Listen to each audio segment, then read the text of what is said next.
अर्जुन सुबह ऑफिस जाने के लिए तैयार हो रहा होता है। अरे कहाँ रह गई हो नैना? मुझे पहले से देर हो रही है। अरे जल्दी से नाश्ता ले आओ।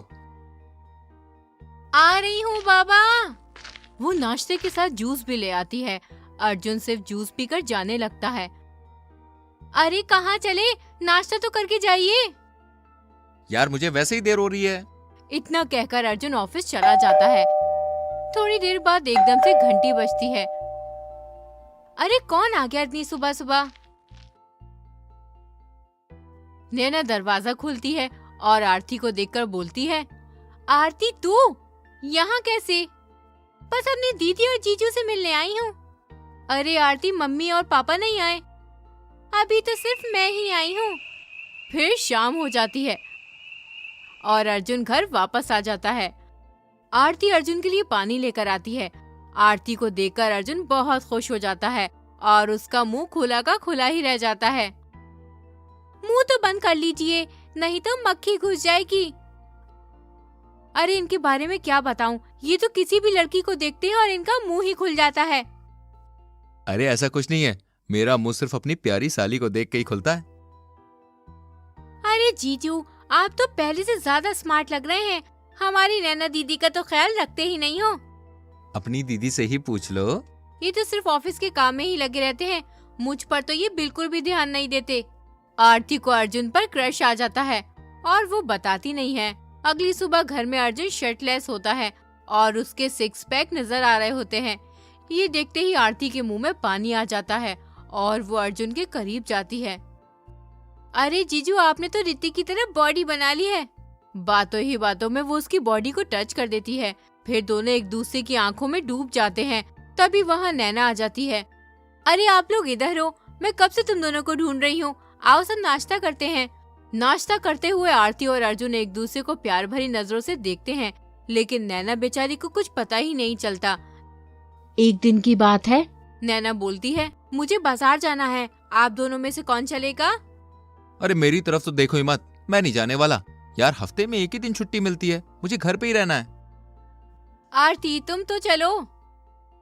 दीदी मेरा सर बहुत दुख रहा है, आज मुझे आराम करना है, आप अकेले ही चले जाइए। नैना अकेले ही बाजार चली जाती है और अचानक से मौसम बदल जाता है। मौसम बहुत ज्यादा खराब होता है। नैना को घर आने में काफी देर हो जाती है। चलो अच्छा मौका है, अपने जीजू के साथ थोड़ा टाइम स्पेंड करती हूँ। नैना के ना होने का फायदा उठाकर आरती अपने जीजू के रूम में चली जाती है। वहीं दूसरी तरफ नैना अर्जुन को फोन कर रही होती है, लेकिन अर्जुन तो अपनी हसीन साली आरती के साथ वक्त बिताने में लगा हुआ था। उसे नैना का कोई ख्याल ही नहीं था। फिर जब नैना घर आती है और अपने पति के रूम में जाती है, नैना जैसे ही रूम में जाती है तो उसके सामने का नजारा देखकर उसके होश ही उड़ जाते हैं। वो जब अपनी बहन आरती और अपने पति को एक साथ देखती है तो उसके पैरों तले जमीन खिसक जाती है और वो गुस्से में चिल्लाने लगती है, ये सब क्या हो रहा है? आरती और अर्जुन उठ खड़े होते हैं और वो दोनों काफी घबरा जाते हैं। तुम दोनों ये क्या कर रहे हो? यार तुम जैसा समझ रही हो वैसा कुछ भी नहीं है। तुम दोनों एक बेड पर क्या कर रहे थे? क्या चल रहा है मेरे पीठ पीछे? दीदी कुछ भी नहीं चल रहा है, आप हमारी बात तो सुनिए। क्या सुनूं?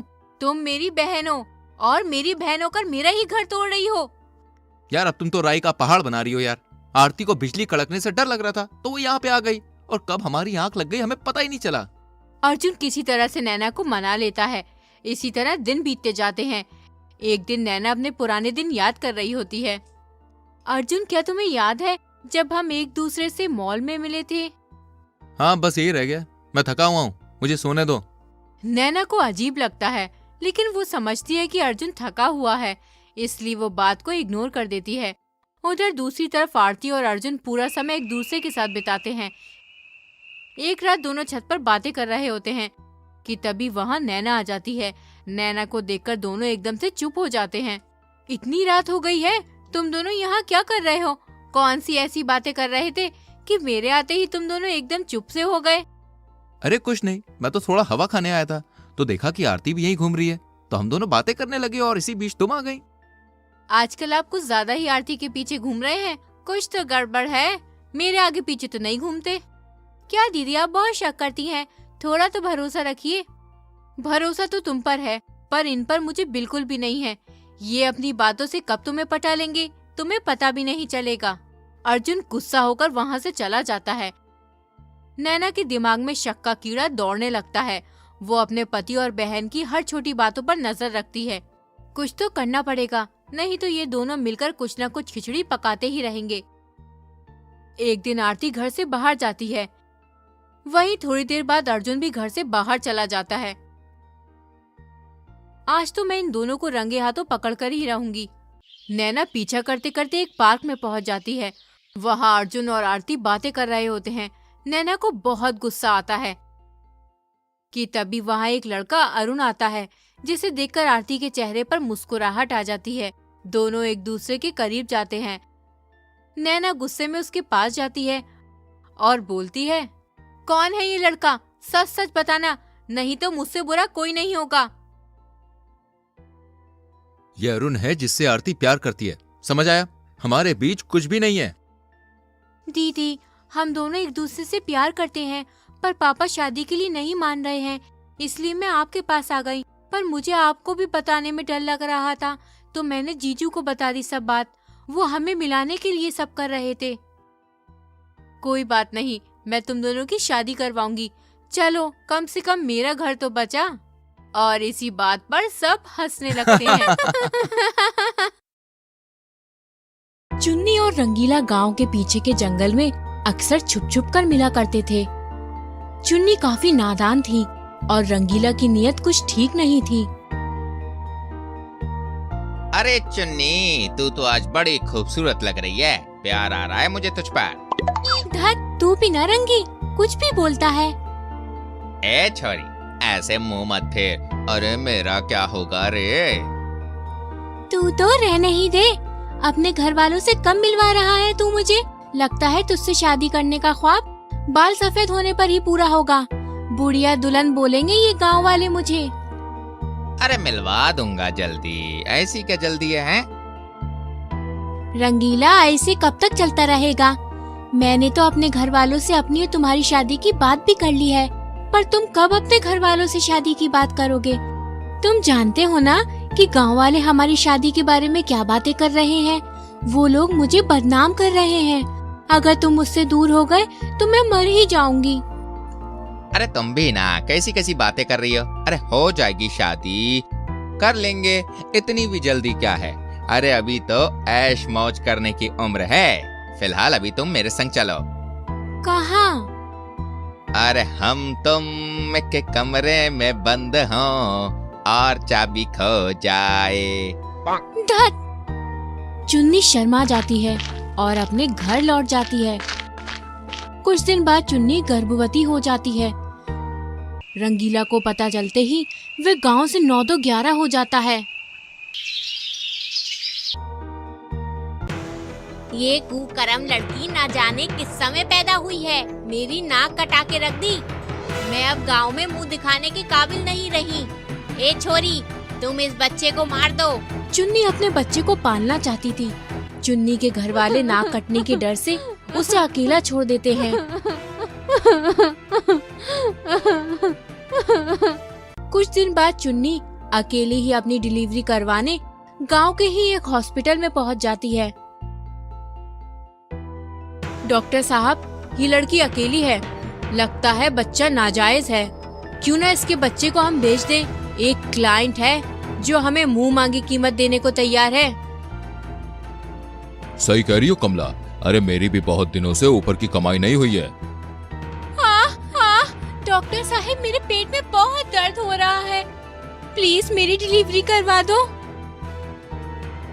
चुन्नी की डिलीवरी होते ही उसके बच्चे को नर्स एक क्लाइंट को बेच देती है। जब चुन्नी होश में आती है तो वो अपना बच्चा खोजने लगती है। मेरा बच्चा कहाँ है? मैम, आपका बच्चा मरा हुआ पैदा हुआ था, हमें माफ कर दीजिए। चुन्नी रोने लगती है क्योंकि अब उसके पास जीने की कोई वजह नहीं बचती। सब लोग उसे छोड़कर जा चुके होते हैं। वह डिप्रेशन में चली जाती है और वो हॉस्पिटल के छत पर जाती है। अब मैं क्या करूं जीकर? अब ना मुझे घर वाले अपनाएंगे और ना ही ये समाज के लोग। मैं अब सभी के लिए बोझ बन चुकी हूँ। ये सोचकर चुन्नी हॉस्पिटल की छत से कूदकर आत्महत्या कर लेती है। असमय मौत होने की वजह से चुन्नी एक चुड़ैल बन जाती है। वो एक खूबसूरत नर्स का भेष बदलकर उसी हॉस्पिटल में नौकरी करने लगती है। कुछ दिनों के बाद, अरे देखते हो मल्लुआ, वो नर्स कितनी खूबसूरत है। हाँ भाया, एकदम सही कहा था। अप्सरा है ये तो। चल जरा हाल चाल पूछ कर आवत है। ई हॉस्पिटल में सिर्फ डिलीवरी होवत है, तू के पास जाके क्या करेगा? अब इसको देखकर ही खुश रहल पड़ी। आम खाए बिना ही गुटली का मजा लेना होवेगा। चल घर चलते हैं, देर हो रही है। अरे मेरी पत्नी बहुत चिड़चिड़ करेगी। हाँ क्यों, तू भाभी को खुश नहीं रखत का? अरे वो का है ना, जब से शीला गर्भवती हुई है, अरे बहुत चिड़चिड़ी सी हो गई है। अरे लगता है पगला गई है। हो सकत है भाया। वैसे भी ये पत्नियां हो अति खून चूसन के लिए है। अरे हमें तो लगा था कि ई पत्नियां से कम तो ज़ॉम्बीज़ खून पियत है। दोनों हंसने लगते हैं और घर चले जाते हैं। कुछ दिन बाद मंटू की पत्नी शीला को पेट में दर्द होता है। वो उसी हॉस्पिटल में डिलीवरी के लिए भर्ती होती है। अरे ओ गौरी नर्स मैडम, जरा हमार पत्नी को भी देख लो। अरे बड़ा एहसान होगा तोहार। कौन सा महीना चल रहा है इसका? अरे 9वां महीना हो ही रहा था गौरी मैम। ठीक है, जाओ फॉर्म भर दो और इसे भर्ती करवाओ।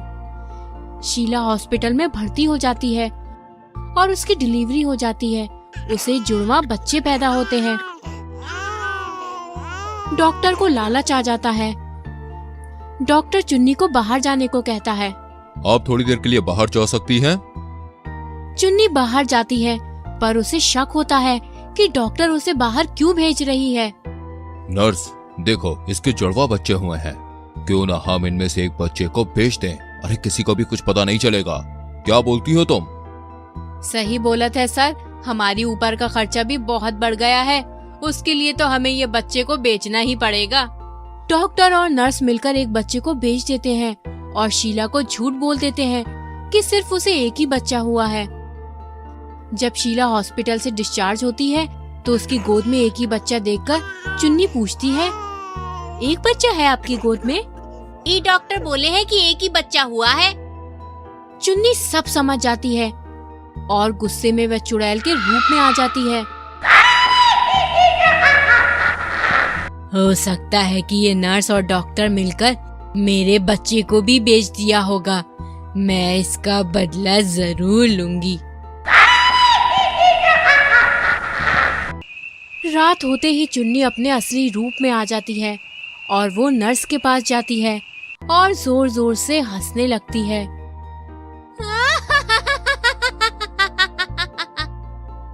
नर्स अपने सामने एक चुड़ैल को देखकर बहुत डर जाती है और हकलाकर बोलती है, चुड़ैल तुम कौन हो और यहाँ क्या कर रही हो? चुड़ैल चुन्नी बन जाती है। पहचान मुझे, तूने मेरे बच्चे से मुझे दूर किया था ना, मैं तुझे नहीं छोड़ूंगी। नर्स अपनी गलती के लिए माफी मांगती है, पर चुड़ैल उसे मारकर खा जाती है।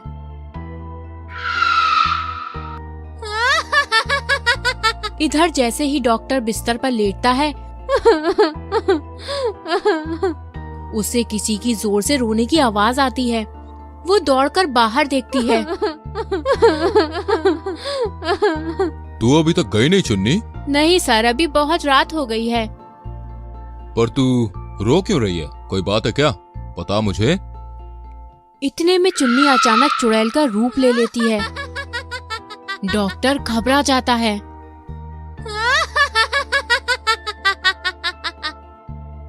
कौन है तुम? कौन हो तुम? पहचाना नहीं मुझे डॉक्टर साहब? नहीं, मैंने तुम्हें नहीं पहचाना। कौन हो तुम और तुम यहाँ क्या लेने आई हो? अरे अरे, इंतहा हो गई इंतजार की। आए ना कुछ खबर मेरे यार की। साफ साफ बोलो, तुम्हें कितने पैसे चाहिए मेरा पीछा छोड़ने के लिए? क्यों पैसा पैसा करता है तू, पैसे पे क्यों मरता है? एक बात बता दे, तू मुझको उस रब से क्यों नहीं डरता है? अरे प्लीज मुझे बताओ, तुम्हें मुझसे क्या चाहिए? तेरी जान चाहिए। तुम मुझे खून दो और मैं तुम्हें आजादी दूंगी। अरे मैंने क्या बिगाड़ा है तुम्हारा? मुझे मत मारो, बचाओ मुझे प्लीज, मुझे कोई बचाओ। डॉक्टर भागने की कोशिश करने लगता है। आ देखे जरा किसमें कितना है दम, जम के रखना कदम मेरे डॉक्टर साहब। बचाओ मुझे प्लीज, मुझे कोई बचाओ। चुड़ैल चुन्नी डॉक्टर साहब को पकड़ लेती है और उसे उठाकर दीवार पर ढेर मारती है, जिससे डॉक्टर वहीं मारा जाता है। चुन्नी का बदला पूरा होते ही चुन्नी आजाद हो जाती है और साथ ही गांव वालों को ठग डॉक्टर से बचा लेती है।